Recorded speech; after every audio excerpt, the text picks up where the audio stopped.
നബി സല്ലല്ലാഹു അലൈഹി വസല്ലം തങ്ങൾ സ്വഹാബത്തിന്റെ കൂടെ ഇരിക്കുമ്പോൾ ഒരു റെക്ടാങ്കിൾ ഷേപ്പിൽ ഒരു കള്ളി വരച്ചു കൊടുത്തു. ആ ഒരു റെക്ടാങ്കിളിന്റെ മധ്യത്തിലൂടെ ഒരു വര മുന്നോട്ട് നീട്ടി വരച്ചു. അതിൻ്റെ സൈഡിലൊക്കെ വേറെയും ചില വരകൾ വരച്ചു കൊടുത്തിട്ട് തങ്ങൾ സ്വഹാബികൾക്ക് ഒരാശയം പഠിപ്പിക്കുകയാണ്. ഈ ഹദീസ് സ്വഹീഹുകളിൽ ഉദ്ധരിക്കപ്പെട്ട ഹദീസാണ്. അവിടുന്ന് പറഞ്ഞു, ഈ ഒരു ചതുരം മനുഷ്യന്റെ ആയുസ്സാണ്. സമചതുരല്ല, റെക്ടാങ്കിൾ എന്താ മലയാളത്തിൽ പറയല്? ദീർഘചതുരം. അങ്ങനെ ഉണ്ടോ? ദീർഘചതുരം എന്ന് പറയാറുണ്ടോ? ഓക്കെ, അതാണ് നബി തങ്ങൾ വരച്ചത് സ്വല്ലല്ലാഹു അലൈഹി വസല്ലം, നീളമുള്ള ചതുരം. അപ്പൊ അത് മനുഷ്യന്റെ ആയുസ് എന്ന് പറഞ്ഞു തങ്ങൾ സ്വല്ലല്ലാഹു അലൈഹി വസല്ലം.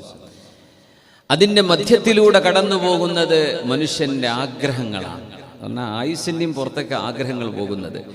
ഒരു 60 വയസ്സോ 70 വയസ്സോ 80ഓ 90ഓ അവസാനിക്കാത്ത ആഗ്രഹങ്ങൾ മനുഷ്യന്റെ ചെറുപ്പം മുതലേ ഉണ്ടാവും. ഇതൊന്നും തീർത്തിട്ടല്ല മരിച്ചു പോവുക, അതിനിടയ്ക്ക് അല്ലാഹു കൊണ്ടുപോവുക. പിന്നെ അതിന്റെ സൈഡിലുള്ള വരകളെ സംബന്ധിച്ച് പറഞ്ഞു, വഹാദിഹി ഉറൂദുൻ, ഇത് ജീവിതത്തിനിടയിൽ മനുഷ്യന് സംഭവിക്കുന്ന ആപത്തുകളാണ്. ഒന്നിൽ നിന്ന് രക്ഷപ്പെട്ടു കഴിഞ്ഞാൽ അടുത്തതിൽ ചെന്ന് വീഴും, അത് കഴിഞ്ഞാൽ അടുത്തത്, ഇങ്ങനെ മരണം വരെ പ്രതിസന്ധികളിലൂടെയാണ് മനുഷ്യന്മാർ കടന്നു പോകുന്നത്. പക്ഷേ അവന്റെ ആയുസ്സിലും അപ്പുറത്തേക്കുള്ള ആഗ്രഹങ്ങളാണ് മനുഷ്യന്റെ കൂടെ ഉണ്ടാവുക. സ്വാഭാവികമാണ്. ചെറിയ മക്കളോടൊക്കെ, പാപ്പാരെ മക്കളെ നമുക്കൊരു കാറ് വേണ്ടതെന്ന് ചോദിച്ചാൽ നമുക്ക് അത് ലംബോർഗിനി ആയിക്കോട്ടെ എന്ന് പറയാം. ഇവിടെ നമുക്കൊരു ചെറിയ ഒരു സുസുക്കി വണ്ടി വാങ്ങിക്കാനുള്ള വകുപ്പില്ലാത്ത വീട്ടുകാരിൽ മക്കൾ ആഗ്രഹിക്കുന്നത് വലിയ വലിയ വാഹനങ്ങളാണ്,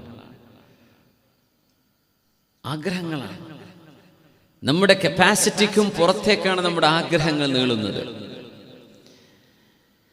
ഇല്ലാ മാ അശമ റബ്ബി, എന്നാൽ ആഗ്രഹങ്ങളെ നിയന്ത്രിക്കുന്ന ആളുകളുണ്ട്, മാഷാ അല്ലാഹ്. പക്ഷേ ബഹുഭൂരിപക്ഷം വരുന്ന ആളുകളുടെ ആഗ്രഹങ്ങൾ അതിന് പുറത്തേക്കാണ്.